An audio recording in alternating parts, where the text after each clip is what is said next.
आज की क्लास में हम कक्षा 10th के विज्ञान के यानी साइंस के वीवीआई ऑब्जेक्टिव क्वेश्चन को कवर करने वाले हैं, जो कि आज की क्लास में आप लोगों को 45 प्लस वीवीआई ऑब्जेक्टिव क्वेश्चन को याद करवाने वाले हैं। ये सारे जो प्रश्न हैं काफ़ी इंपॉर्टेंट प्रश्न है, जो कि 2025 के बोर्ड एग्जाम से संबंधित प्रश्न आपसे इस वीडियो में मैं आप लोगों को बताने वाला हूँ। तो ये सारे प्रश्न जो मैं आप लोगों को बताने वाला हूँ, आप लोग इसे अच्छी तरह से याद कर लीजिए और कमेंट में बताइए कि आप लोगों को कौन सा प्रश्न समझ में नहीं आया। देखिए, ये जो क्वेश्चन है ये काफ़ी वीवीआई क्वेश्चन है, जो कि साइंस का है, जिनमें आपका पहला क्वेश्चन है किसी माध्यम का अपवर्तनांक का मान होता है। तो आप लोग ध्यान दीजिएगा कि किसी भी माध्यम का अपवर्तनांक का मान साइन आई बटा साइन आर होता है। क्या होता है? Sine I by sine R. Option number A जो दिया गया है इसका बिल्कुल राइट आंसर हो जाएगा। अगला क्वेश्चन है किसी कुंडली का प्रतिरोध ज्ञात करने का सूत्र है। तो आप लोग याद रखिएगा कि कुंडली का प्रतिरोध ज्ञात करने का सूत्र है R बराबर V बाय आर। क्या हो जाएगा? R बराबर V बाय आर जो है आपका बिल्कुल राइट आंसर हो जाएगा। अगला क्वेश्चन है आपका दाढ़ी बनाने में किस प्रकार के दर्पण का उपयोग किया जाता है। दाढ़ी जो हम लोग बनाते हैं उसमें कौन सा दर्पण का उपयोग किया जाता है? देखिए, आपके पास ऑप्शन है अवतल, उत्तल, समतल और इनमें से कोई नहीं। तो आप लोग याद रखिएगा कि अवतल दर्पण का उपयोग किया जाता है। दाढ़ी बनाने के लिए किस दर्पण का उपयोग किया जाता है? अवतल दर्पण का। ऑप्शन नंबर ए बिल्कुल राइट आंसर हो जाएगा।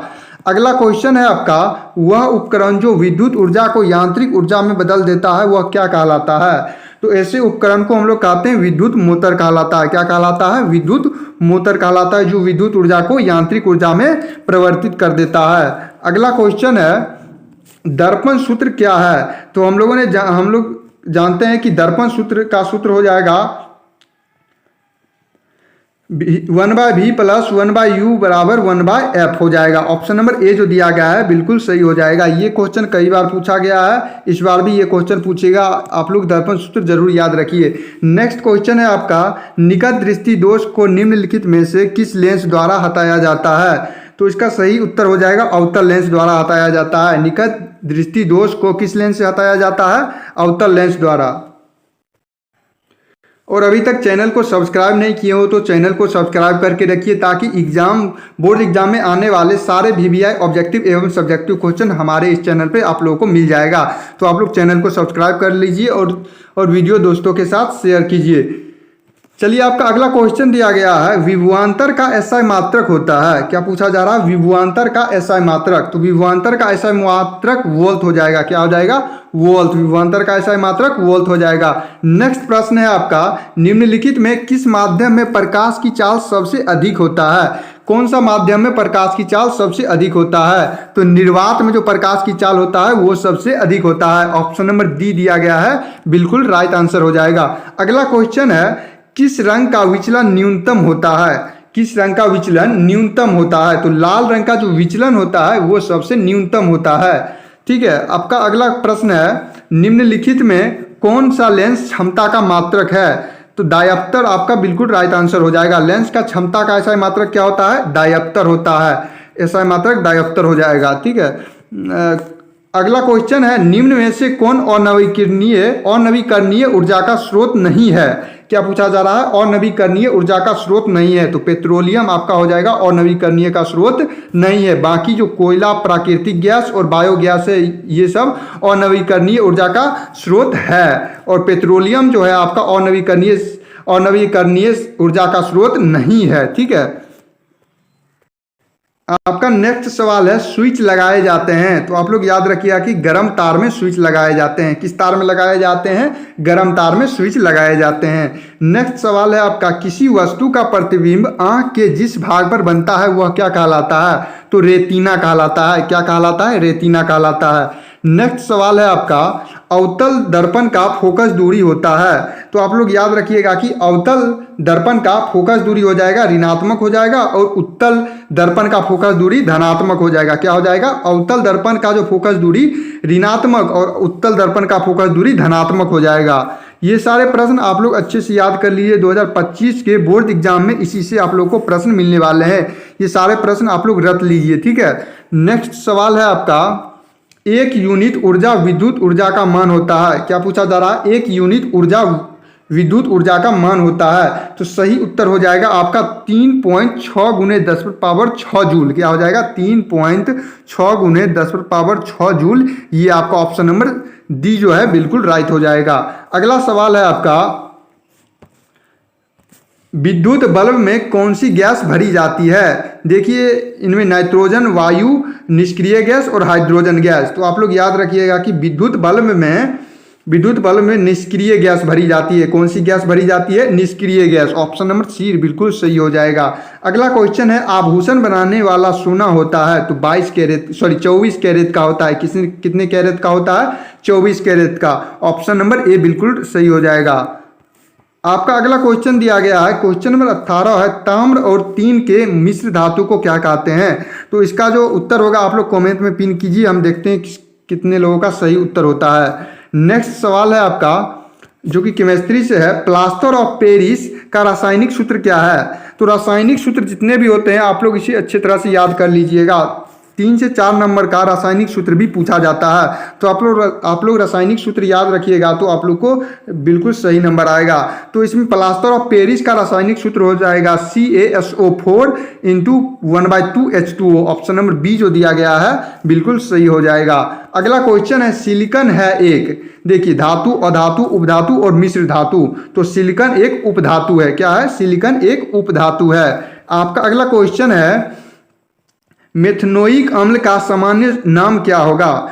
मेथनोइक अम्ल का सामान्य नाम फॉर्मिक अम्ल हो जाएगा। क्या हो जाएगा? मेथनोइक अम्ल का सामान्य नाम फॉर्मिक अम्ल हो जाएगा। अगला सवाल है आपका, एक घोल नीले लिटमस पत्र को लाल कर देता है, घोल का पीएच मान हो सकता है? तो घोल का पीएच मान 2 हो सकता है। कितना हो सकता है? 2। ऑप्शन नंबर ए इसका सही हो जाएगा। नेक्स्ट सवाल है आपका, बेकिंग सोडा का एक मिश्रण है, बेकिंग पाउडर का एक मिश्रण है। देखिए आपके पास ऑप्शन दिया गया है और इसका सही जवाब हो जाएगा NaCO3 एवं एसिटिक अम्ल। ऑप्शन नंबर बी इसका सही हो जाएगा, बेकिंग पाउडर का मिश्रण। ठीक है। नेक्स्ट सवाल है आपका, अधातु के ऑक्साइड होते हैं। तो आप लोग ध्यान दीजिएगा कि अधातु के ऑक्साइड अम्लीय होते हैं। क्या होते हैं? अम्लीय होते हैं अधातु के ऑक्साइड। अगला सवाल है, कार्बन है। तो आप लोग याद रखिएगा कि कार्बन एक अधातु है। क्या है? कार्बन एक अधातु है। अगला सवाल है आपका, एरोमेटिक हाइड्रोजन है। तो एरोमेटिक हाइड्रोजन आपका C6H6 क्या हो जाएगा? क्या हो जाएगा? C6 और H6। ऑप्शन नंबर सी सही हो जाएगा। चैनल को आप लोग सब्सक्राइब कर लीजिए और वीडियो को लाइक कर दीजिएगा। और इसी तरह से वीडियो देखने के लिए आप अपने दोस्तों को भी शेयर कर दीजिएगा। क्वेश्चन नंबर 27 है, निम्न में से कौन अक्रिय गैस है? क्या पूछा जा रहा है? अक्रिय गैस। आप लोग क्वेश्चन पर ध्यान दीजिए, अक्रिय गैस कौन है? तो आपका हीलियम जो होगा बिल्कुल अक्रिय गैस हो जाएगा। हीलियम। ऑप्शन नंबर बी बिल्कुल सही हो जाएगा। अगला है आपका, विद्युत अपघटन में इलेक्ट्रॉन मुक्त होता है। तो एनोड पर इलेक्ट्रॉन मुक्त होता है। किस पे होता है? एनोड पे। अगला क्वेश्चन है, सक्रियता श्रेणी में सबसे अधिक क्रियाशील धातु है। तो सक्रियता श्रेणी में सबसे अधिक क्रियाशील धातु Na सोडियम हो जाएगा। क्या हो जाएगा? सोडियम सबसे सक्रियताशील धातु है। अगला सवाल है आपका, एल्काइन श्रेणी के सदस्यों का सामान्य सूत्र क्या होगा? तो एल्काइन श्रेणी के सामान्य सूत्र CnH2n+2। ऑप्शन नंबर सी जो है बिल्कुल इसका सही हो जाएगा। अगला क्वेश्चन है, एक अणुसूत्र परंतु विभिन्न संरचना सूत्र वाले यौगिक क्या कहलाते हैं? तो समावयवी कहलाते हैं। क्या कहलाते हैं? समावयवी कहलाते हैं। नेक्स्ट सवाल है आपका, COOH अभिक्रियाशील मूलक को क्या कहते हैं? तो COOH अभिक्रियाशील मूलक को अम्ल कहते हैं। क्या कहलाते हैं? अम्ल कहते हैं। आपका अगला क्वेश्चन है, इनमें से कौन जैव मात्रा ऊर्जा का स्रोत नहीं है?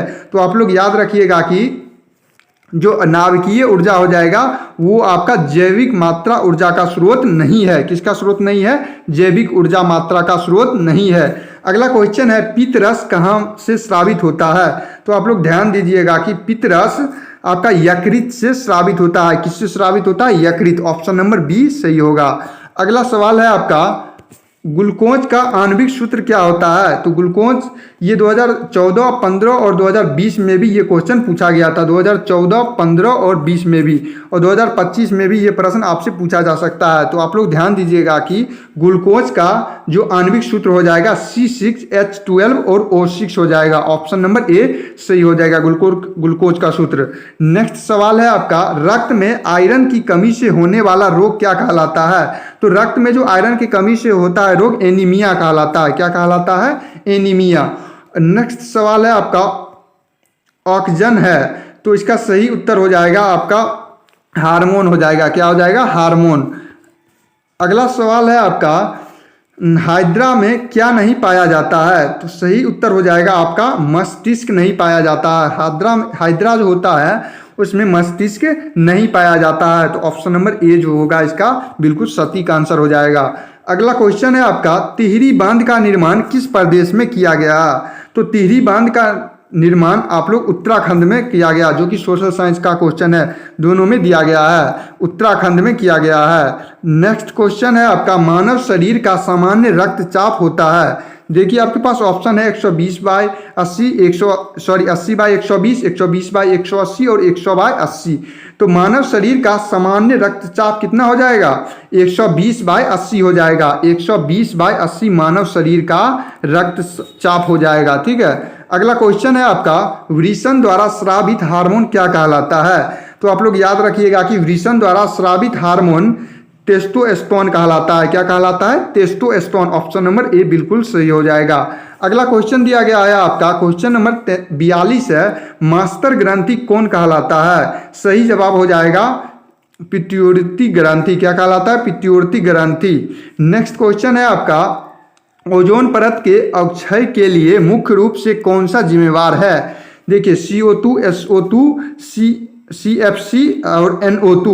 तो इसका सही उत्तर हो जाएगा आपका CFC अनिवार्य है। कौन जिम्मेवार है? CFC जिम्मेवार है। अगला क्वेश्चन है आपका, कौन लैंगिक संचालित रोग नहीं है? कौन लैंगिक संचालित रोग नहीं है? तो टाइफाइड होगा आपका, लैंगिक संचालित रोग नहीं है। अगला सवाल दिया गया है, अमृत देवी विश्वई पुरस्कार किस क्षेत्र में दिया जाता है? तो इसका सही जवाब हो जाएगा ऑप्शन नंबर सी हो जाएगा, जैव संरक्षण में दिया जाता है। कहाँ पे दिया जाता है? जैव संरक्षण में। क्वेश्चन नंबर 46 है, जैव विकास सिद्धांत के प्रतिपादन कौन थे? तो जैव विकास सिद्धांत के प्रतिपादन डार्विन थे। कौन थे? डार्विन। ऑप्शन नंबर बी जो दिया गया है बिल्कुल सही हो जाएगा।